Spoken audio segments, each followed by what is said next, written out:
جی بالکل. آسمان کے شک ہونے کا جو بیان ہے، جیسے دوسرے اللہ تعالیٰ قرآن میں پتہ ہے کہ اللہ تعالیٰ جو ہے اس دن آسمان پھٹ جائے گا اور فرشتے نازل ہو گئے، یا پھٹنے سے وہاں پر جو ہے گیٹ کریٹ ہو گئے، دروازے کریٹ ہو گئے، جس کے ذریعے ملائکہ اور خود جو ہے قیامت کے وقت جو ہے اللہ تعالیٰ کا بھی جو ہے نزول اور عرش بھی جو ہے نازل ہوگا.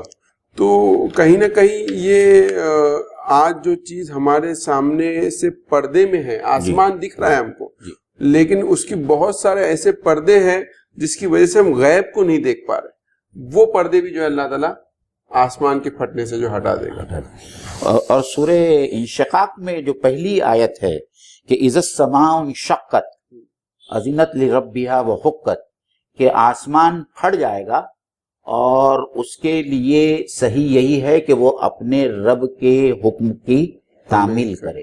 اور پھر سورہ نبا کے اندر جو ہم نے پڑھا ہے فتحت السماء فکانت ابوابا، اور آسمانوں کو اس طریقے سے کھول دیا جائے گا جیسا ایسا معلوم پڑے گا کہ اس کے اندر دروازے ہی دروازے ہیں.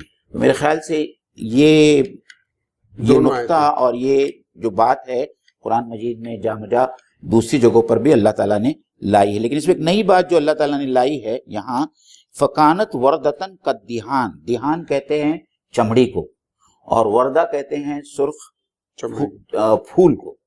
تو مطلب یہ ہے، اور اسی لیے بعض مترجمین نے وہاں سرخ گلاب کی طرح جو ہے وہ آسمان نظر آئے گا. کچھ ترجمہ کرنے والوں نے یہ بھی ترجمہ کیا ہے کہ جس طریقے سے ایک جانور کی کھال کھینچ لی جاتی ہے اور وہ کھال اور اس کا جسم جس طریقے سے گلابی رنگ کا ہوتا ہے، اس گلابی رنگ کی طرح جو ہے پورا آسمان نظر آئے گا. اور آپ کو یاد ہوگا ہم نے سورہ تکویر میں جو ہے ایک آیت پڑھی تھی وَإِذَا السَّمَاءُ كُشِطَتْ، اور جب آسمان کی کھال کھینچ لی جائے گی.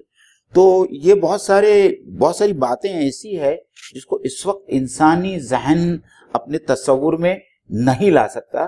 اللہ تعالیٰ نے قیامت کے روز کی جو تصویر کشی کی ہے کہ ایسا ہونے والا ہے کہ گویا آسمان پھٹ جائے گا اور پورا جو ہے وہ سرخ رنگ کا ہو جائے گا. اس میں ایک جو پہلو جو قرآن کے اندر جب آخرت کا ذکر آتا ہے تو بالکل ایک کازمک ایونٹ، ایک کائناتی عمل کا جو ہے اللہ تعالیٰ بتاتا ہے. یہ پوائنٹ کو اگر ایک دوسرے اینگل سے دیکھیں تو اگر انسان جب تک کہ اسلام کے اس پورے بیانیہ یا نریٹیو کو اپنی زندگی میں شامل نہیں کرتا کہ وہ اس پورے کاسموس اور کائنات کے اندر کچھ میننگ رکھتا ہے تو اس کی لائف ان میننگ فل ہو جاتی، کوئی اس کی لائف میں میننگ نہیں بچتا. لیکن جب یہی قرآن آپ کو یہ پرسپیکٹیو دیتا ہے کہ اس پورے کاسموس اور اس کائنات کے اندر آپ کا کیا رول ہے اور کائنات میں کیا کیا تبدیلیاں آپ کے لیے ہونے والی ہے، تو یہ پوری آپ کی زندگی اور یہ کائناتی عمل یہ جو ہے پورا سنکرونائز ہو جاتا ہے، کوریلیٹ ہوتا ہے، سنکرونائز. آپ کو سمجھ میں آتا ہے کہ یہ کائنات کیوں بنی ہے، اس کا میرے ساتھ کیا تعلق ہے اور اس کا کیا ریلیشن ہے. تو یہ جو چیز ہے نا کہ انسانی زندگی کے اندر ایک کاسمک ٹچ جو آتا ہے وہ ادروائز جو ہے بہت سارے نہیں. تو اگر ایک عام انسان آسمان کی طرف دیکھے تو اس کے ذہن میں کیا بات آئے گی، how I am correlated with this huge universe, میرا اس یونیورس کا کیا تعلق ہے. اور اسی لیے جو سائنس یونیورس کے سٹارٹ اور اینڈ کو بیان نہیں کر سکتی وہ آپ کی لائف کو بھی کبھی میننگ فل نہیں بنا سکتی. جی. اور دوسری بات، بعض مترجم نے بار بار جو ہے فَبِأَيِّ آلَاءِ رَبِّكُمَا تُكَذِّبَانِ کا وہی ترجمہ کیا ہے کہ اے جماعت جنات اور انسان، تم اللہ تعالیٰ کی کن کن نعمتوں کو جھٹلاؤ گے. حالانکہ جب ہم نے سورہ رحمان شروع کی اسی وقت ہم نے بتایا کہ جو اعلیٰ کا لفظ جو آیا ہے اس کی بہت ساری معنی ہے. عربی زبان، عربی بہت ہی جاندار زبان ہے اور بہت ہی وسیع المعانی زبان ہے. اور جیسا کہ ہم نے فراہی مکتب فکر سے یہ بات سامنے رکھی تھی کہ اعلیٰ سے مراد نعمتیں بھی ہوتی ہے، اعلیٰ سے مراد اللہ تعالیٰ کے کرشمے اور اللہ تعالیٰ کی قدرت بھی ہوتی ہے. تو یہاں جب اللہ تعالیٰ قیامت کا ذکر کر رہا ہے اور آسمان کے پھاڑنے کا ذکر کر رہا ہے تو یہاں اللہ تعالیٰ اپنی نعمتوں کا ذکر نہیں کر رہا ہے، یہاں اللہ تعالیٰ اپنی قدرت کا ذکر کر رہا ہے. تو صحیح ترجمہ یہی ہوگا کہ اے جناتوں اور اے انسانوں، تم اللہ تعالیٰ کی کون کون سی قدرتوں کا انکار کرو. جی بالکل. پھر آگے جو ہے اللہ تعالیٰ کہتا ہے، اور یہ بڑی عجیب بات ہے کیونکہ ہم جب بھی ہم نے اپنی پچھلی نشستوں میں اپنے ناظرین سے بات کی کہ ہم کو اللہ کے سامنے جو ہے سوال اور جواب کے لیے کھڑا ہونا ہے، جواب دہی کے لیے کھڑا ہونا ہے، یعنی حساب اور کتاب ہونے والا ہے، ہر شخص اللہ کے کٹہرے میں کھڑے رہنے والا ہے۔ لیکن یہ آیت جو ہے اس کا جو اسلوب ہے وہ تھوڑا نرالا ہے۔ اللہ تعالیٰ یہاں کہتا ہے کہ آج کے دن لا یسأل عن ذنبہ انس ولا جان، کہ آج کسی انسان اور جن سے اس کے گناہوں کے بارے میں سوال نہیں کیا جائے۔ جی بالکل، اس میں تو مفسرین نے بہت ساری باتیں کہی ہے کہ کیوں سوال نہیں کیا جائے گا۔ ایک رائے تو یہ ہے کہ یہ اس وقت کا بیان ہے کہ جب جو ہے مردے جو ہے قبر سے اٹھائے جائے گا، سب کو اٹھایا جائے گا، کوئی سوال نہیں پوچھا جائے گا۔ اور دوسری رائے یہ ہے کہ اللہ تعالیٰ تو آل نوئنگ ہے، اللہ علیم ہے، تو اللہ کو کسی سے کوئی سوال پوچھنے کی کوئی ضرورت نہیں ہے۔ اور اس کے علاوہ جو بات ہے کہ اللہ تعالیٰ دوسرے قرآن میں فرماتا ہے کہ آج تم کچھ مت بولو، تمہارے اعضاء جو ہے بدن کے بول پڑے گے، تو آپ کو نہ کچھ پوچھا جائے گا بلکہ آپ کے جسم کے اعضاء ہی آپ کی دنیا میں کیے ہوئے کارناموں کی گواہی دیں گے۔ یہ تمام تر چیزیں جو اس آیت کے بیک گراؤنڈ میں جو ہے مفسرین نے لکھی ہے۔ اس کے علاوہ مفسرین نے یہ بھی لکھا ہے، جیسا کہ آگے کی آیت میں خود اس کو اللہ تعالیٰ نے زیادہ کھول کر بتایا ہے کہ یعرف المجرمون بسیماہم، کہ مجرم اپنے چہروں سے پہچانے جائیں گے۔ یعنی جو مجرم ہوں گے، جو گنہگار ہوں گے، جب وہ قیامت کی تباہ کاریاں دیکھیں گے اور ان کو یہ بھی احساس ہوگا کہ وہ دنیا میں کیا کر کے آئے ہیں، تو وہ سب دیکھ کر ان کے چہرے کالے سیاہ ہو جائیں گے، ان کی آنکھیں ہیبت سے پھٹ جائیں گی، تو بذات خود ان کے چہرے اس بات کے غماز ہوں گے کہ وہ مجرموں کے ٹولے سے تعلق رکھتے ہیں۔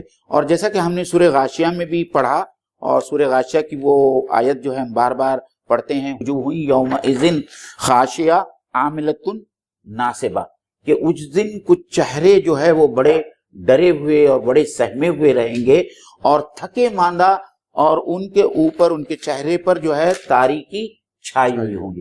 تو غالباً اللہ تعالیٰ یہ بھی کہنا چاہتا ہے یہاں، یا یہ اشارہ دے رہا ہے کہ مجرموں کو پوچھنے کی ضرورت نہیں پڑے گی، مجرموں کے چہرے بذات خود ان کے گناہوں کی عکاسی کریں گے۔ اس آیت پہ لیکن مومن بھائی آج کے دور کے حساب سے ہم لوگ غور کریں کہ آج ہم لوگ ایک پوسٹ ماڈرن ورلڈ میں رہتے ہیں۔ پوسٹ ماڈرن ورلڈ یا مابعد جدیدیت کا جو دور ہے، اس کا بیسک یہ ہے، آپ شاید اس کا نام پہلی بار سن رہے ہوگے، لیکن آپ جو کچھ بھی ہم سوچتے ہیں وہ اسی طریقے سے سوچتے ہیں۔ وہ یہ ہے کہ ہم سمجھتے ہیں کہ آج کے دور میں نیکی اور بدی کے بیچ جو ہے تفریق کیا ہو گئی، پانی دھندلا گیا ہے۔ اب چیزیں بلیک اینڈ وائٹ نہیں، اب چیزیں گرے میں ہیں۔ اگر میں کوئی چیز کر رہا ہوں تو پھر اس کا یہ بھی ایکسپلینیشن ہے، پھر اس کا وہ بھی ایکسپلینیشن ہے۔ مطلب یہ کہ کوئی بھی موضوع کے اوپر حتمی بات نہیں کی جا سکتی، بلکہ ہر چیز کو صرف بیان کیا جا سکتا ہے، ایکسپلین کیا جا سکتا ہے، ریشنلائز کیا جا سکتا ہے۔ تو یہاں پر اگر ہم آج کے جدید ذہن کو لے کر جب ہم قرآن کو پڑھتے ہیں کہ ہم نے اپنی زندگی میں جس چیز کو اصول بنایا ہے کہ اگر میں کوئی غلط کام بھی کر رہا ہوں تو میرے لیے اس کے پاس کوئی نہ کوئی ایکسپلینیشن، میرے پاس جواز موجود ہے۔ اور پھر یہ بھی تصور انسان اپنے ذہن میں لا سکتا ہے کہ کل قیامت کے دن اگر سوال پر پوچھا جائے گا اس کام کے، تو میں کہتا ہوں اللہ تعالیٰ میں تو کیا تھا، مجبور تھا، میرے یہ فلاں ریزن تھے اور وہ تھا۔ لیکن آپ قیامت کو سمجھیے، آپ کے نزدیک وہ ایونٹ گرے ایریاز میں ہوگے، اللہ کے لیے تو چیزیں سفید اور کالی کی صورت۔ مطلب اس لیے کہ آپ سے یہ امید لے کے یا یہ گناہوں کے بارے میں کسی طرح کی تعویلات کو بنانا اور اپنے ذہن میں یہ خیال رکھنا کہ یہ میری تعویلات مجھے آخرت میں کسی طرح کی کوئی مدد کرے گی، تو یہ امید نہیں رکھنا، کیونکہ آپ سے کچھ پوچھا جانے والا نہیں، کوئی ایڈیشنل انفارمیشن نہیں ہے جو آپ اللہ کو دے سکتے۔ اللہ تعالیٰ سب کچھ جاننے والا ہے۔ تو اسپیشلی آج کے دور میں اگر ہم اس آیت پہ غور کرتے تو یہ بات بالکل واضح ہو کے سمجھ، آج جیسے کسی سے بھی بات کرتے ہیں کہ بھائی یہ کام کچھ غلط لگ رہا ہے، تو وہ ایک لمبا چوڑا ایکسپلینیشن دیتا ہے۔ تو لیکن یہ ایکسپلینیشن شاید دنیا میں کسی آپ کے ناسے کو تو خاموش کروا سکتے ہیں، لیکن یہ ممکن نہیں ہے کہ اللہ تعالیٰ کے سامنے آپ یہ ایکسپلینیشن لے کے شاید پیش ہو. جی. اور وہ اس قسم کا آدمی بھی اگر اپنے اس کام کو اللہ کے رسول صلی اللہ علیہ وسلم کے حدیث کے اس آئینے میں دیکھے کہ ہر آدمی کا دل اس کا مفتی ہے. مطلب اللہ کے رسول صلی اللہ علیہ وسلم نے گناہ کی تعریف اسی طریقے سے کی ہے کہ ہر وہ چیز جس سے تمہارا دل جو ہے غیر مطمئن ہو جائے, دل میں جو کھٹکے یا تمہارے دل میں جو بات کھٹکے وہ غلط ہے, تو یہ بہت سیدھا ہے. اور اسی غلطی کو صحیح ثابت کرنے کے لیے آدمی اس قسم کے جوازات پیش کرتا ہے. اسپیشلی آج کے دور میں یہ بہت ہو گیا ہے کہ پوسٹ ماڈرن ایرا کے اندر کہ انسان جو ہے ہر چیز کو ایکسپلین کرنا چاہ رہا ہے. ایک ناجائز سے ناجائز رشتے کے لیے بھی لوگوں کے پاس اس کے ایکسپلینیشن ذہنوں میں موجود ہے.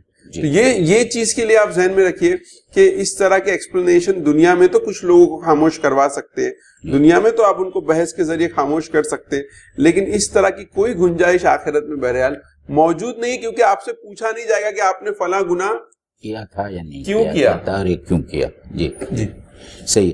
تو اس کے بعد میں اللہ تعالیٰ واپس وہی جنات اور انسانوں سے مخاطب ہو کر کہتا ہے کہ فَبِأَيِّ آلَاءِ رَبِّكُمَا تُكَذِّبَانِ, تو تم اپنے اللہ تعالیٰ کی کن کن قدرتوں کو جھٹلاؤ گے. ایک تو نعمت کی بات آئی, جی, اور ایک قدرت کی بات آئی. جی. اور تیسرا جو مطلب جب آخرت کے پہلو سے ہم یہ سوچیں گے تو یہ بھی تو ایک نعمت ہوئی کہ اللہ تعالیٰ نے آخرت کا تذکرہ کھول کے تم کو بتا دیا. بہت بڑی نعمت ہے. یہ بہت بڑی نعمت ہے کہ آپ کو آنے والی ایک مصیبت کی ایک بڑی خبر جو ہے اللہ تعالیٰ پرائر دے رہا ہے. اور پرائر بھی آپ جب آیتوں میں انسان دیکھتا ہے تو وہ بالکل واضح ہوتا ہے کہ ایسا نہیں ہوا ہے کہ بہت دھندلی سی پکچر آپ کے سامنے, بہت صاف اور صاف پکچر ہے. جی, آپ نے یہ بہت اچھا پوائنٹ ریز کیا ہے کہ یہ بھی اللہ تعالیٰ کی رحمتوں میں سے ایک رحمت ہے. اور وہ تمام انسان جو اس وقت غلط روش پر چل رہے ہیں ان کے لیے, کیونکہ اللہ تعالیٰ خود کہتا ہے کہ ہم نے اپنے نبی کو نذیر اور بشیر, نبی العظیم, ہاں نہیں نبی العظیم تو ہے, لیکن اللہ تعالیٰ کہتا ہے نا کہ انا ارسلنا کا بشیرا اور نذیرم, تو ہم نے اپنے نبی کو وارننگ دینے والا بھی بنایا ہے اور خوشخبری دینے والا بھی بنایا. تو وہ تمام لوگ جو مجرم ہیں, وہ تمام لوگ جو آخرت کا آج بھی انکار کرتے ہیں, یا وہ لوگ جو آخرت کا انکار تو نہیں کرتے لیکن گناہوں کے معاملے میں جو ہے وہ بہت غیر ذمہ دارانہ ان کی روش ہے کہ وہ سمجھ نہیں پا رہے ہیں کہ یہ گناہ ان کو کہاں لے کر جانے والے ہیں, ان کے پاس میں شفاعت کا ایک باطل تصور موجود ہے, ان لوگوں کے لیے اللہ تعالیٰ قرآن مجید میں یہ بہت صاف طور پر کہہ رہا ہے کہ قیامت کا دن واقع ہونے والا ہے, اور اس دن جو ہے مجرم اپنے چہروں سے پہچانے جائیں گے, اور پھر آگے جیسا کہ آئے گا وہ مجرم اسی جہنم میں پھینکے جائیں گے جس جہنم کا وہ انکار کرتے رہے. تو ہم انشاءاللہ آگے پڑھتے ہیں. یعرف المجرمون بسیماہم فیؤخذ بالنواصی والاقدام. تو اللہ تعالیٰ کہتا ہے کہ اس دن پکڑے جائیں گے یہ تمام مجرم, ان کے سر کے آگے کی جو بال ہوتے جس کو پہلے تو پہچان لی جائے گی اپنے چہروں سے, پہلے تو چہروں سے پہچان لیے جائیں گے, کیونکہ ان کے چہرے ڈر اور خوف کے مارے جو ہے ایک دم سیاہ پڑ گئے ہوں گے, ان کی آنکھیں پتھرائی ہوئی ہوں گی. وہ جب وہ ہیبت ناک منظر قیامت کا جب دیکھیں گے تو پہلے تو وہ مجرم پہچان لیے جائیں گے. ایک یاد ہے کہ وہ سورہ یاسین میں بھی تھا, وَامْتَازُوا الْيَوْمَ أَيُّهَا الْمُجْرِمُونَ, اے مجرموں آج تم الگ ہٹ جاؤ. زندگی میں, دنیا کی زندگی میں تم میرے نیک بندوں کے ساتھ میں رہے, لیکن اب وقت آیا ہے کہ اب تم میرے نیک بندوں کے ساتھ میں نہیں رہ سکتے. جب پکڑے جائے گے اس سے پہلے کہ ان کے چہروں کے جو ہار رنگت اڑی ہوئی ہوگی, جی مطلب انسان جب جہنم کی آگ کو دیکھے گا تو اس کی جو کیفیت ہے وہ مطلب وہ تو کچھ نہ بولنے کی کیفیت میں رہے گا, لیکن بالکل واضح رہے گا. وہ نا کہ جس کے ہاتھ میں, ایک تو وہ ہے کہ جن کے دائنے ہاتھ میں ان کا ریزلٹ دیا جائے گا, اور دوسرے وہ ہے جن کے پیٹ کے پیچھے سے وہ سامنے ہاتھ آگے کر کے لینا نہیں جائے گا. تو جب انہوں نے لیا نہیں ہے تو جب چھٹائی ہوگی تو واپس اپنا رپورٹ کارڈ دکھانا نہیں چاہے, اور نہ فرشتوں کو دیکھنے کی ضرورت ہے کیونکہ ان کا رپورٹ کارڈ ان کے چہروں پہ بالکل آیا کہتے ہیں کہ ریٹن آن دا وال, ریٹن آن دا فیس. نہیں, اور یہ چیز ہم کبھی اپنے اندر بھی پیدا کریں کہ خدا نہ خواستہ ہمارے ساتھ یہ آخرت میں معاملہ ہوا کہ ہم کو خدا نہ خواستہ اللہ نہ کرے کہ ہم جو ہے گناہ کے معاملے میں پڑھ کے جہنم کی طرف رسید ہو, تو کیا وہ چہرے ہو گئے کہ مطلب اتنی مایوسی کہ کروڑوں سال تک جو انسان کو جہنم کی آگ میں رہنا. جی, اور دوسرا یہ نقطہ قابل غور ہے فرقان بھائی کہ ذلت جس طریقے سے ذلت کے ساتھ میں اور رسوائی کے ساتھ میں ان کو جہنم میں ڈھکیلا جائے گا اس کا یہاں بیان ہو رہا ہے. جس طریقے سے مجرموں کو کس طریقے سے پیر سے گھسیٹ کر جو ہے جیل خانے کی سلاخوں کے پیچھے ڈالا جاتا ہے کیونکہ وہ چلنے کے لیے تیار نہیں ہوں گے، تو اس لیے ان کو گھسیٹا جائے گا، یا تو پیروں سے گھسیٹا جائے گا، یا جس طریقے سے بال آگے سے پکڑ کر جو ہے مجرموں کو گھسیٹا جاتا ہے اس طریقے سے گھسیٹا جائے گا. پیشانی کا جو خاص ذکر ہے جی، اس میں میں نے ایک جگہ پڑھا تھا اور مجھے وہ بات اس مفسر کی بہت پسند آئی تھی کہ یہ ہمارا جو ٹیمپورل فرنٹل لوب ہے یہ ہمارے تمام ڈیسیجن میکنگ سینٹر ہے. کیونکہ جانوروں کے اگر آپ دیکھو گے، آپ بھی آبزرو کرو گے تو ان کے فرنٹل نہیں ہوتا، یہ جو آگے بڑی ہوئی پیشانی ہے جو ہم اللہ کے آگے جھکاتے، مطلب یہ ہوتا ہے اس کا کہ ہم اپنی عقل کے ساتھ تیرے حکم کے آگے کیا کرتے، سرنڈر کرتے. جب عقل اللہ کے آگے سرنڈر ہوتی ہے، وہی کے آگے سرنڈر ہوتی ہے تو وہ عقل سلیم کہلاتی ہے. تو یہاں پر لیکن جو عقل فاسد ہوتی ہے، جو باطل عقل ہوتی ہے اور جو سرکش عقل ہوتی ہے، تو پھر وہ سرکش عقل کا جو ایریا ہے جہاں پہ صحیح غلط کے اللہ نے تمیز دی ہے وہ فرنٹل ایریا. تو جو فاسد عقل ہے یا جو بری عقل ہے اللہ تعالیٰ وہیں سے اس کو پکڑے گا کہ اس کو جو ہے جہنم میں ڈالا جائے گا. اور یہ دیکھیے یہ اس وقت کی بات ہے آج سے 1400 سال پہلے، جب تک کسی کو دماغ اور برین کے بارے میں اور اس کی اناٹومی کے بارے میں کوئی معلوم نہیں، بلکہ لوگ تو یہ سوچتے تھے کہ انسان کے خیالات اور جذبات اس کے دل میں آتے جو اس کے سینے کے اندر ہے. لیکن قرآن بالکل واضح کرتا ہے کہ یہ جو ہے جو پیشانی کا ایریا. پھر واپس اللہ تعالیٰ کہتا ہے کہ فَبِأَيِّ آلَاءِ رَبِّكُمَا تُكَذِّبَانِ. پھر یہاں اس جہنم کا ذکر ہَٰذِهِ جَهَنَّمُ الَّتِي، یہ وہ جہنم، یعنی اللہ تعالیٰ اشارہ کر رہا ہے جہنم کی طرف، تمام مجرموں سے مخاطب. ہَٰذِهِ جَهَنَّمُ الَّتِي يُكَذِّبُ بِهَا الْمُجْرِمُونَ. اے مجرموں یہ وہ جہنم ہے جس کا تم اب تک انکار کرتے رہے ہو. یہی اس میں وہ بات نہیں کہ تل کا کہ وہ بلکہ یہی مطلب جہنم ان کے سامنے ہوگی اور وہ جہنم کی چیخ اور پکار کو سنیں گے. اور جہنم کے غیظ و غضب کے بارے میں سورہ ملک کے اندر اللہ تعالیٰ فرماتا ہے کہ وہ اتنی غضب میں ہوگی کہ ایسا لگتا ہوگا کہ اپنے غصے سے ابھی پھٹ جائے. تو یعنی اللہ تعالیٰ نے جو الفاظ قرآن مجید میں استعمال کیا ہے، اگر انسان ایک ذرا سا بھی اس کے اوپر توجہ دے تو انسان کو سمجھ میں آئے گا کہ وہاں جہنم کا کیا حال ہوگا اور قیامت کا کیا حال. وہ جہنم کی آگ جس کو اللہ نے کہا کہ یہ پتھر کو پگلانے والی آگ. آج ہم لوگ اگر والکینو جب پھٹتا ہے تو اس سے بھی جو آواز پیدا ہوتی ہے وہ غیر معمولی آواز ہوتی ہے. مطلب اس سے کچھ مماثلت والی چیز جو مطلب جو ہمارے ذہن میں آتی ہے جب ایک والکینو پھٹتا ہے تو اس کی آواز ہوتی ہے. تو جہنم کیسی آگ ہے جو دنیا کی آگ سے اس کا کوئی تعلق نہیں ہے. لیکن جب دنیا کی پتھر والی پگھلی ہوئی آگ کا یہ معاملہ ہے، اس کی غضب کا، آدمی اس کو دیکھ کے ڈر جاتا ہے، تو جہنم میں کو دیکھ کے تو انسان کا کیا حال ہے.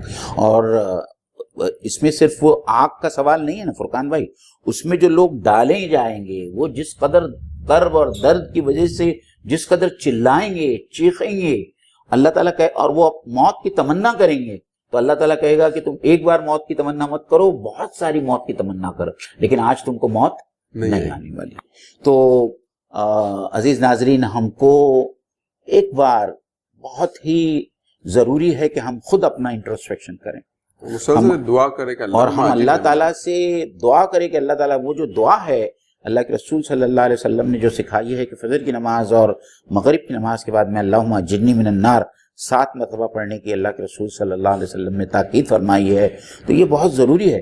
اور اس دعا کے ساتھ میں یہ بھی ضروری ہے کہ ہم اپنا محاسبہ کرتے رہیں کہ کیا ہم خدا نخواستہ کوئی ایسا کام کر رہے ہیں جو ہم کو جہنم کی طرف لے کر جانے والا ہے، اور کوئی ایسا کام جس کی اللہ کے نزدیک مغفرت نہیں ہے، جیسے کہ شرک، جیسے کہ بدعت، جب تک کہ ہم اس سے توبہ نہ کر لیں، نہ کسی کا حق مارنا یا کسی کا ہم حق مار رہے ہیں. کیونکہ اللہ تعالیٰ اپنا تو حق معاف کر سکتا ہے، لیکن بندگان خدا کا حقوق العباد میں سے کسی کا بھی حق ہم نے مارا ہے تو اللہ تعالیٰ اس کو معاف نہیں کرے گا.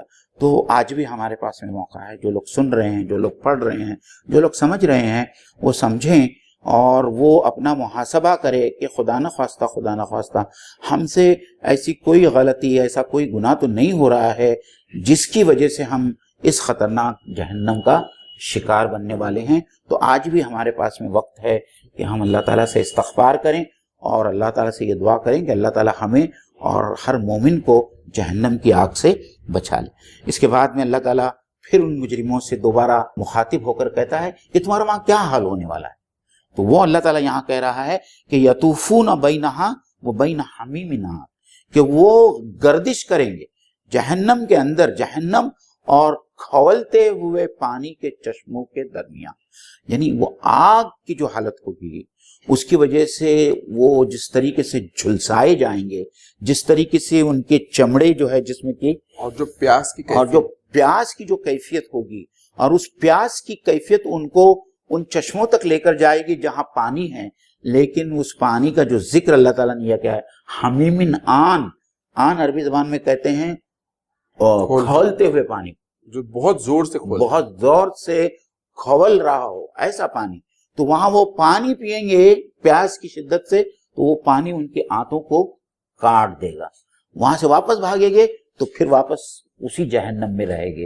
اور اس طریقے سے جو ہے انسان کو جہنم کی آگ سے، جہنم کی ذلت، جہنم کی تکلیف سے چھٹکارا نہیں ملنے والا ہے۔ یہ تو پانی پینے کا بیان ہو گیا۔ دوسری جگہ پہ اللہ تعالیٰ نے ان کے کھانے کا بیان کیا ہے کہ ان کو کھانے کے لیے جو ہے وہ یا تو زقوم دیا جائے گا، جو ایک بہت ہی زہریلی اور کڑوی پیڑ ہے جو جہنم کی جہنم کے مجرموں کو کھانے کے لیے دی جائے گی، جس سے نہ ہی ان کی بھوک ختم ہوگی، نہ ہی ان کو کچھ غذائیت حاصل ہوگی۔ سورہ غاشیہ میں اس کا تفصیل سے بیان ہے۔ امون بھائی، اس میں ایک پہلو یہ بھی ہے کہ جہنم کا اتنا ایکسپلیسٹ ذکر جو قرآن کرتا ہے، اور بہت سارے لوگ کہتے ہیں کہ آج کے زمانے میں جہنم کا ایسا برا تذکرہ یہ انسان کی سینسبلٹیز کو بہت زیادہ ڈیمیج کرتا ہے۔ تو بہت سارے لوگ، اگر آپ یوٹیوب پہ ہو، اب کچھ لوگ کہتے ہیں دیکھیے اپنے بچوں کو اس طرح کی جہنم سے نہیں ڈرانا چاہیے، وہ سائیکولوجیکلی کیا ہو جائے گی، ڈیمیج ہو جائے گی۔ یہ سب جدید سوالات ہیں جو مذہب کے اوپر اٹھائے جا رہے ہیں۔ ناظرین، ہم کو ایک بات بالکل واضح طور پہ سمجھنی ہے کہ یہ تو خبر دی جا رہی ہے آپ کو کہ بھائی یہ زلزلہ آنے والا ہے، یہ آتش فشاں پھوٹنے والا ہے، یہ سونامی آنے والی ہے۔ اب یہ خبر کے اندر اچھا اور بری خبر نہیں ہوتی، خبر صرف خبر ہوتی ہے۔ آپ کو ماننا ہے تو آپ مانیں، ٹھیک ہے، آپ بچ جاؤ گے۔ کوئی آپ کو کہے کہ بھائی سونامی آ رہی، بولے آپ تو بری خبر سنا رہے، تو یہ تو اس کا مقام ہی نہیں کہ خبر کو جج کیا جائے کہ خبر اچھی ہے یا بری ہے۔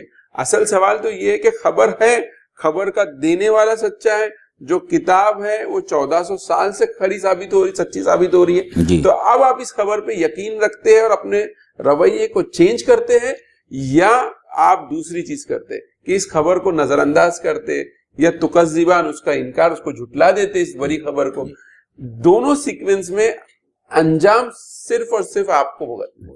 تو یہ تو عقل مندی کی کوئی بات نہیں ہوئی نا فرقان بھائی، کہ آپ کو ڈرایا جا رہا ہے، آپ کو بتایا جا رہا ہے کہ اس راستے کے آگے کھائی ہے، اور آپ اس خبر کو ماننے سے انکار کر دیتے ہیں اور اپنی کار کو تیز رفتاری سے لے کے چلے جاتے ہیں اور اس کھائی میں ڈوب جاتے ہیں یا کھائی میں گر جاتے ہیں، تو ظاہری بات ہے کہ یہ تو کوئی عقل مند انسان نہیں کرے گا۔ اس میں یہ تو ایک بات اپنے پہلو سے ہو، لیکن آج کے دور میں تو یہ کہا جا رہا ہے کہ یہ جو خبر دی جا رہی ہے نا، مطلب جو لوگ ریلیجن کو پروپیگیٹ کر رہے ہیں، دوسرے لوگوں کو آگاہ کر رہے ہیں کہ بھائی ایک ایسی بڑی مصیبت آپ کے اوپر آنے والی ہے، تو وہ لوگ کیا کر رہے ہیں کہ آپ لوگوں کو کیا کر رہے ہو، ڈرا رہے ہو، یا تو ان کو جو سائیکولوجیکلی آپ ان کو ڈیمیج کر رہے ہو تاکہ آپ اپنے ریلیجن کی بات کو آگے پہنچائیں۔ بات ریلیجن کی نہیں ہے، بات انسان کے انجام کی، کہ وہ انسان کس انجام تک پہنچنے والا ہے، جبکہ اس پورے بحث کو اپنے کانٹیکس سے ہٹا کے پیش کیا جا رہا ہے۔ فرقان میں لیکن جہاں ان کی یہ بات صحیح ہے، اگر وہ مانتے ہیں تو ان کو یہ بھی ماننا پڑے گا کہ قرآن مجید میں جتنی بار جہنم کا ذکر آیا ہے اتنی ہی بار یا شاید اس سے زیادہ مرتبہ جنت کا بھی ذکر آیا ہے، اور جنت کی نعمتوں کا بھی ذکر آیا ہے، اور اللہ تعالیٰ نے کیسی کیسی جنت میں نعمتیں اپنے بندوں کے لیے رکھی ہے، تو وہ خوشخبری کا بھی تو پہلو ہے۔ تو آپ صرف اس میں سے جو خطرناک جہنم کا جو بیان ہے اس کو تو لے رہے ہیں، لیکن اس کے ساتھ میں اللہ تعالیٰ نے اتنی بڑی خوشخبری جنت کی رکھی ہے کہ اس میں ہم ہمیشہ ہمیشہ کے لیے زندہ رہیں گے، جوان رہیں گے، اس میں کوئی غم نہیں ہوگا، اس میں کوئی خوف نہیں ہوگا، اس میں جو نعمتیں ہم چاہیں گے وہ ہم کو ملیں گی۔ لیکن یہ جو بری جو خبر ہے جی یہ تو بات کے لیے ہے، جی یہ بری خبر آج کے دن میں تو میرے لیے نعمت ہی ہے۔ بالکل بالکل، یہ تو جب اگر میں اس انجام کو پہنچوں تو یہ میرے لیے برا ہے، جی۔ لیکن آج جب یہ بات کی خبر آپ کو اس قرآن میں دی جا رہی ہے کہ ایسا ہو سکتا ہے آپ کے ساتھ اگر آپ صحیح رویہ اختیار نہ کرو، تو یہ تو میرے لیے آج بھی نعمت ہے۔ لیکن لوگ اس چیز کو آج سمجھنے تیار نہیں ہے، بلکہ یہ کہا جا رہا ہے کہ لوگوں کو مینٹلی ڈسٹرب کر کے جو اسلام کی طرف لایا جا رہا ہے۔ لیکن عزیز ناظرین، یہی بات آپ سے کہی جا رہی ہے کہ ہم قرآن اور قرآن کا جو میسج ہے انذار کا اور بشارت کا، اس کو سمجھیے۔ وہ اپنی کنٹینٹ کے اور اپنی نوعیت کے اعتبار سے ایک خبر ہے، واضح خبر ہے، کلیئر کٹ۔ نیکی کرو گے تو جنت میں جاؤ گے، برا کرو گے تو جہنم میں جاؤ۔ ماننا ہے تو مانو، چاہے تو مومن بنو، ماننے والے بنو، یا چاہے تو کافر بنو۔ تو ہم کو اس پورے جو ڈسکشن کریٹ کیا جا رہا ہے، چونکہ اسلام ہی وہ مذہب ہے جس نے آخرت کا واضح تصور دیا جی۔ باقی کرسچینٹی کو بھی دیکھیے اور یہودیوں میں دیکھیں تو یہ پکچر بہت دھندلایا ہوا ہے، کوئی واضح چیز سمجھ میں نہیں آتی آخرت میں کیا معاملات ہونے والے۔ تو یہی قرآن کا اور اسلام کا ایک ایڈوانٹیجز پوائنٹ ہے کہ یہ آخرت کو بہت ایکسپلیسٹلی بیان کیا جا رہا ہے، اور آج اسی چیز پہ حملہ آور کیا جا رہا ہے کہ بھائی آپ اس چیز کو ایکسپلیسٹلی بیان نہ کریں، these are too much traumatic اور ٹو مچ سیڈسٹک، یہ اس طرح کی چیزیں بولی جا رہی، لیکن ہم کو اس پروپیگنڈے کا شکار نہیں ہونا ہے، کیونکہ یہ اللہ کا میسج ہے اور بندگان خدا تک جو اس کو پہنچانا ہے۔ بالکل۔ اس کے آگے اب اللہ تعالیٰ وہی جو آیت ترجیح ہے فَبِأَيِّ آلَاءِ رَبِّكُمَا تُكَذِّبَانِ، اور ہم نے اپنے پچھلے نشست میں بھی ناظرین کے سامنے یہ بات رکھی تھی، ہو سکتا ہے کہ کچھ ناظرین اس نشست میں حاضر نہ ہوں، تو اللہ کے رسول صلی اللہ علیہ وسلم نے جب سورہ رحمان پڑھ کر اپنے صحابہ کے سامنے سنائی، اور جب بھی فَبِأَيِّ آلَاءِ رَبِّكُمَا تُكَذِّبَانِ پڑھا تو صحابہ نے اس کا کچھ جواب نہیں دیا، تو اللہ کے رسول صلی اللہ علیہ وسلم نے بہت پیاری بات کہی کہ جب جنات نے سورہ رحمان آپ صلی اللہ علیہ وسلم کے زبان مبارک سے سنا، تو جب بھی آپ فَبِأَيِّ آلَاءِ رَبِّكُمَا تُكَذِّبَانِ پڑھتے تھے تو جنات اس کا جواب دیتے تھے، لَا بِشَيْءٍ مِّن نِعْمِكَ رَبُّنَا فَلَكَ الْحَمْدُ، کہ اے اللہ تعالیٰ ہم تیری کسی نعمت کا انکار نہیں کرتے اور تیرے لیے حمد ہے، تو تیرے لیے تعریف ہے۔ تو یہ جب بھی فَبِأَيِّ آلَاءِ رَبِّكُمَا تُكَذِّبَانِ پڑھی جائے تو یہ جواب جو ہے مسنون دعا ہے جو پڑھنی چاہیے۔ اس کے بعد میں جو ہے اللہ تعالیٰ اپنا بیان کا رخ مجرموں سے ان لوگوں کی طرف مڑتا ہے، اللہ کا بیان جو اس کے نیک بندے ہیں، جنہوں نے اس کی راہ میں اس دنیا میں محنتیں کی، صبر کیا اور اللہ تعالیٰ کے احکام کی فرمانبرداری کی، ان لوگوں کے بارے میں کہا جا رہا ہے وَلِمَنْ خَافَ مَقَامَ رَبِّهِ جَنَّتَانِ، اور جو کوئی ڈرا اپنے رب کے سامنے کھڑے ہونے سے، اس کے لیے ہے دو باغات، فَبِأَيِّ آلَاءِ رَبِّكُمَا تُكَذِّبَانِ۔ تو یہاں فرقان بھائی ایک شخص اور اس کے ساتھ میں وہ پورا گروہ جس کے بارے میں کہا جا رہا ہے، اس کے ایک فرد کے بارے میں کہا جا رہا ہے کہ یہ جماعت ایسے افراد پر مشتمل ہے جو لوگ ہر وقت دنیا میں رہتے ہوئے اس بات کے خائف رہے یا اس بات کو ہمیشہ سوچتے رہے یا ان کے دل میں اس بات کا استحضار رہا کہ ہم کو ایک دن اپنے رب کے سامنے کھڑے ہو کر اپنے اعمال کا حساب اور کتاب دینا ہے۔ تو ظاہر بات ہے کہ جب مجھے اس جواب دہی کا احساس ہے تو میں خود اپنا محاسبہ کر رہا ہوں، روزانہ نہیں بلکہ ہر پل کر رہا ہوں، تو ظاہری بات ہے کہ ایسا انسان جو اپنا محاسبہ کر رہا ہے اور اس کو معلوم ہے کہ اللہ کے سامنے کھڑے ہو کر جو ہے جواب دہ ہونے والا ہے، تو ظاہری بات ہے کہ وہ اپنے آپ کو گناہوں سے بچاتا رہے گا، اور وہی شخص جنت میں جانے والا ہے اللہ کے فضل و کرم سے۔ تو اس کے لیے اللہ تعالیٰ کہتا ہے کہ اس کے لیے ایک باغ نہیں ہے، اس کے لیے دو باغ ہیں، مطلب جنت اور جنت کے اندر جو ہے اس کے لیے 2 باغ ہوں. بہت جگہ حدیث میں بھی آیا ہے کہ 2 باغ سے مراد ایک تو سونے کا باغ ہے اور دوسرا چاندی کا باغ ہے. جی. اور جو نیک بندے رہے گے، جو اللہ سے بہت زیادہ تقوی اختیار کرنے والے بندے، ان کو یہ دونوں باغ ملے گے. اور عام مومنین کو جو اللہ تعالیٰ ایک باغ، اہل تقوی کے لیے 2 باغ ہے اور باقی مومنین کے لیے جو ہے اللہ ایک باغ دے گا. اور پھر دوسری ایک جگہ پہ امام راضی کا جو قول آتا ہے کہ یہاں پہ 2 جنتوں کا ذکر جو ہے جن اور انس کے لیے. ہاں، مطلب ایک تو جنوں کی جنت ہے اور دوسری، اور ویسے بھی اسٹارٹ سے جو ہے اللہ تعالیٰ 2 کا جو ہے 2 کو ہی تو زبان اسی جنتان، تو 2 کا جو ہے ذکر آ رہا ہے. لیکن یہاں پر ایک جو پہلو آ رہا ہے کہ پہلے جب جنت کا ذکر تھا، جہنم کا ذکر تھا، تو بھی انسان پہ اللہ تعالیٰ ایک ڈراؤنی کیفیت آ رہی ہے، اور یہاں پر بھی ایک جو ہے ڈر کی کیفیت آ رہی ہے. تو دونوں کے ڈر میں اگر کیا فرق ہے، اب تھوڑا ناظرین کے لیے واضح کریں. پہلا ڈر جو ہے وہ ڈر جو ہے نافرمانوں کے لیے ہے، اور ان کی نافرمانی کی وجہ سے ان کا جو انجام ہونے والا ہے اس سے متعلق ہے. اور یہاں کا جو ڈر ہے وہ ان لوگوں کا ڈر ہے جو پہلے مطلب اس دنیا میں رہتے ہوئے آخرت کے خوف سے لرزاں رہیں گے اور اپنے آپ کو گناہوں سے بچتے رہیں گے، اس خوف کا ذکر ہے یہاں. تو دونوں خوف جو ہے وہ فرق ہے، ان کا کانٹیکسٹ الگ ہے. کانٹیکسٹ الگ ہے، اور اس میں دونوں میں محبت کا پہلو ہے. جی جی. وہاں پر دنیا کی محبت ہے، ہاں، اور وہاں پہ غم دنیا کا ہے. جی. دنیا میں دنیا کی محبت تھی اور دنیا چھوٹ گئی، اس کا غم ہے. جی. یہاں پر جو انسان ہے ادھر اللہ کی محبت ہے، اور اس محبت میں وہ دنیا کی بہت ساری چیزوں کو چھوڑ رہا ہے. جی. اور یہ دونوں چیزوں اپنے نتیجوں کے اعتبار سے الگ ہے. ایک جگہ پہ دنیا کی محبت ہے اور چھوٹ جانے کا ڈر ہے، اور دوسری طرف اللہ کی محبت ہے اور اللہ کی محبت چھوٹ جانے کا ڈر ہے. اس لیے انسان پوری دنیا کے اندر جو ہے مشکل سے مشکل ڈیسیجنز کے لیے وہ کیا ہو رہا ہے، تیار. وہی بات یہاں کہی گئی ہے، اما من خاف مقام ربہ ونہى النفس عن الہوى فإن الجنت ہی المأوى. یہ سیم چیز ہے جو آپ نے کہی، جو قرآن مجید کی آیت ہے کہ اور جو اپنے رب کے سامنے جواب دہی کے لیے یا حساب کے لیے کھڑا ہونے سے ڈرا اور اس نے اپنے نفس کو برائیوں سے روکا، نفس کی خواہشات، اپنے خواہشات نفس کو روکا، فَإِنَّ الْجَنَّةِ هِيَ الْمَأْوَىٰ، تو اس کا ٹھکانہ جنت ہونے والا. یہاں دونوں باتیں اللہ تعالیٰ نے کلیئر کر دی کہ اس کو اس بات کا بھی ڈر ہے کہ اللہ تعالیٰ کے سامنے حساب اور کتاب کے لیے کھڑا ہونا ہے، اور اسی لیے وہ اپنے خواہشات نفس کے اوپر قابو پا رہا ہے اور ایک شتر بے مہار کی طرح جو ہے وہ اپنی زندگی نہیں گزار رہا ہے. ایک چیز تو بہت طے ہے کہ جب اللہ تعالیٰ یہ کہتا ہے کہ میرا بندہ بنو، میرا غلام بنو، تو یہ چیز انسان کو بہت بھاری لگتی ہے. لیکن حقیقت یہ ہے کہ آپ کے پاس 2 ہی چوائس ہیں، یا تو آپ اللہ کے بندے بنیں گے. اگر آپ اللہ کے بندے نہیں ہیں تو اس کا ایک امیجیٹ اس کا جو یہ ریزلٹ ہے کہ آپ اپنے نفس کے بندے ہیں.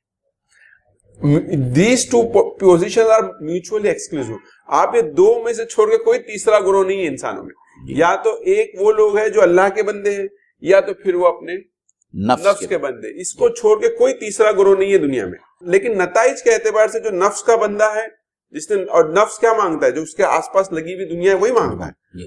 لیکن جو اللہ کا بندہ ہے وہ اللہ کو مانتا ہے، اور وہ اسی بات کے تصور میں رہتا ہے کہ مجھے اللہ کے حضور کھڑا ہونا ہے. اور یہ جو اس کے پاس کیفیت ہے اللہ کے حضور کھڑے ہونے کی، یہ دونوں طریقے کی ہے.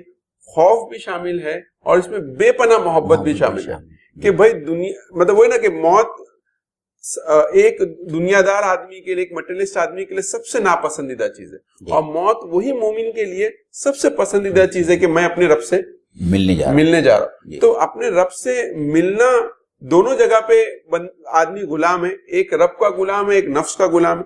چوائس اللہ نے آزادی آپ کو دی ہے. واٹ یو چوز وہ آپ کو ریزلٹ دنیا میں بھی دکھے گا.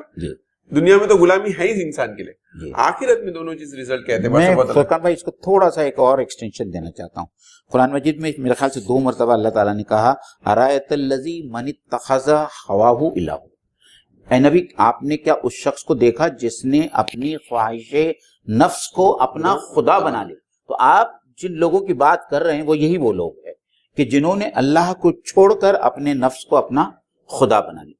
ہم ایک منٹ کے لیے جو ہے ڈسکشن کے لیے اس بات کو مانتے ہیں، جیسے بہت سارے ایمان والوں کا معاملہ ہے کہ وہ بعض معاملات میں اللہ تعالیٰ کے احکام کو مانتے ہیں، بعض معاملات میں اللہ تعالیٰ کے احکام کو نہیں مانتے۔ وہ مطلق جو ہے وہ اپنے نفس کے غلام نہیں ہے، لیکن اس کے بارے میں بھی اللہ تعالیٰ نے بہت ہی واضح اور واشگاف انداز میں سورہ بقرہ کے اندر کہا ہے کہ افتؤمنون ببعض الکتاب وتکفرون ببعض فما جزاء من یفعل ذلک منکم الا خزی فی الحیاۃ الدنیا ویوم القیامۃ یردون الی اشد العذاب۔ یعنی ایسے لوگوں کو بھی جو ایک معاملے میں تو قرآن کی بات کو مانتے ہیں، اللہ کی بات کو مانتے ہیں، رسول کی بات کو مانتے ہیں، لیکن دوسری بات میں جو ہے وہ اپنے نفس کو مانتے ہیں۔ یوزولی یہ ہوتا ہے ہماری ملت میں کہ ہم اللہ کی بات کو ان چیزوں میں مانتے ہیں جس میں ہمارا فائدہ ہو یا آسانی ہو، نہیں حق ہو، جدھر ہمارا حق نکلتا ہے وہاں پر اللہ کا قانون ہے، اور جہاں پہ ہمارا حق نہیں نکلتا وہاں پہ کوئی قانون اللہ کا نہیں ہے۔ اور جیسے نماز کے بھی معاملے اور میں دوسری قرآن کی آیت اپنے دوسری جو آتی ہے کہ داخل ہو جاؤ دین میں پورے کے پورے، یا ایھا الذین آمنوا ادخلوا فی السلم کافہ۔ تو اللہ تعالیٰ چاہتا ہے کہ ہم دین میں پورا کا پورا داخل ہو جائے، یعنی ہماری پوری زندگی شروع سے آخر تک دین ہی دین کے حوالے ہو۔ اور اس میں جب ہم بندگی کا اور غلام کا تصور لیتے ہیں، قرآن میں بالکل واضح طور پر ایک دوسری جگہ بھی مثال کے ذریعے بیان کیا کہ دو غلام ہیں جی۔ ایک تو ہے کہ ایک اپنے مالک کا ایکسکلوسیو ہے اور دوسرا ہے جو ملٹیپل اس کے جو ہے یہ ہے۔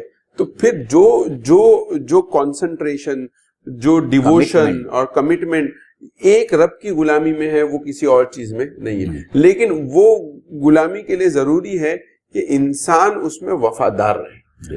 اگر آپ کی وفاداریاں اللہ کے ساتھ بھی ہے، دنیا کے ساتھ بھی ہے اور اپنی خواہشات کے، تو یہ ممکن نہیں ہے۔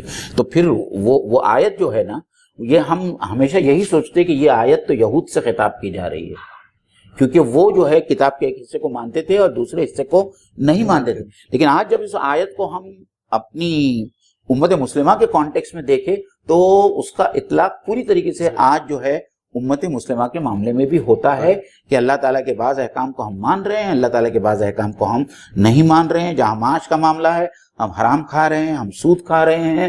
نمازوں کا معاملہ ہے، جو نمازیں ہم آسانی سے پڑھ سکتے ہیں ہم آسانی سے پڑھ سکتے ہیں۔ فجر میں جو ہے پوری مسجد خالی ہوتی ہے۔ تو یہ سب تمام شکلیں ہیں اسی ایک آیت کے ضمن میں کہ افتؤمنون ببعض الکتاب وتکفرون ببعض، اور اس کے لیے اللہ تعالیٰ بہت کھل کر کہہ رہا ہے کہ ایسا کرنے والوں کے لیے اس دنیا میں بھی ذلت اور رسوائی ہے، اور آخرت میں خطرناک عذاب اللہ تعالیٰ نے ان لوگوں کے لیے تیار رکھا ہے۔ تو آج جو امت مسلمہ جس دور سے گزر رہی ہے فرقان بھائی، میرے خیال سے کہیں تو اس آیت میں ان لوگوں کے لیے نصیحت ہے۔ اس میں بہت سمپل بات یہ ہے کہ بہت پچھلی جنریشن میں یہ ہوا کہ انسان نے بہت آسانی سے زندگی جو پارشل اسلام پہ گزار دی۔ اب اللہ تعالیٰ نے یہ کیا ہے کہ آزمائش کو تھوڑا سڑا کر، اب اللہ تعالیٰ چاہتا ہے کہ لوگوں کو چھانٹے کون سچے ایمان والے ہیں اور کون جو ہے مڈل گراؤنڈ والے ہیں، یا جن کے اندر جو تھوڑا ادھر تھوڑا ادھر۔ لیکن اب دنیا اس دور میں داخل ہو رہی ہے جہاں پہ اللہ تعالیٰ خالص سونے کو الگ کرنا چاہتا ہے۔ تو ہماری بھی یہ نیت ہو کہ ہم اللہ تعالیٰ کی جو ہے بندگی اختیار کریں، اور یہ مخلصین لہ الدین، کہ دین کو خالص کر لے، بندگی کو اللہ کے لیے خالص کر لے۔ اور یہی سب سے اہم پیغام ہے اسلام کا، قرآن کا، اور یہی بندگی جس کے ہم ڈسکشن میں ابھی لا رہے، غلامی جو اللہ کی، یہی سب سے بڑا مقام ہے جس کو انسان حاصل کر سکتا ہے۔ اس سے بڑھ کر کوئی مقام آپ کے لیے نہیں۔ آپ ڈاکٹر بن جائیے، آپ انجینئر بن جائیے، آپ بہت بڑے پی ایچ ڈی کر لیے، لیکن انسان جو ہائیسٹ لیول پہ پہنچ سکتا ہے وہ یہ ہے کہ اس رب کائنات کا غلام بن جائے۔ وہ بولتے نا کہ میرا ڈائریکٹ کانٹیکٹ رب کائنات سے، تو یہ سب سے ہائیسٹ ڈگری ہے جو اپنی زندگی میں آپ اچیو کر سکتے ہیں۔ امید ہے کہ ہم سب مل کر کوشش کریں کہ ہم اپنے رب کے جو ہے وفادار اور مخلص بندے بنیں۔ انشاءاللہ تعالیٰ اس کے آگے کی آیتوں میں اللہ تعالیٰ نے جنت کا بیان کیا ہے اور بہت ساری جنت کی نعمتوں کا تذکرہ کیا ہے سورۃ الرحمن کی اگلی آیتوں میں۔ تو انشاءاللہ تعالیٰ اگلی جمعرات کو 9:30 بجے ہم پھر دوبارہ آپ لوگوں کے سامنے حاضر ہوں گے سورہ رحمان کا بقیہ حصہ لے کر۔ اللہ تعالیٰ سے دعا ہے کہ اللہ تعالیٰ ہم سب کو قرآن مجید کو سمجھنے اور اس کے مطابق زندگی میں عمل کرنے کی توفیق عطا فرمائے۔ وآخر دعوانا ان الحمدللہ رب العالمین۔ السلام علیکم السلام ورحمۃ علیکم اللہ ورحمۃ اللہ وبرکاتہ۔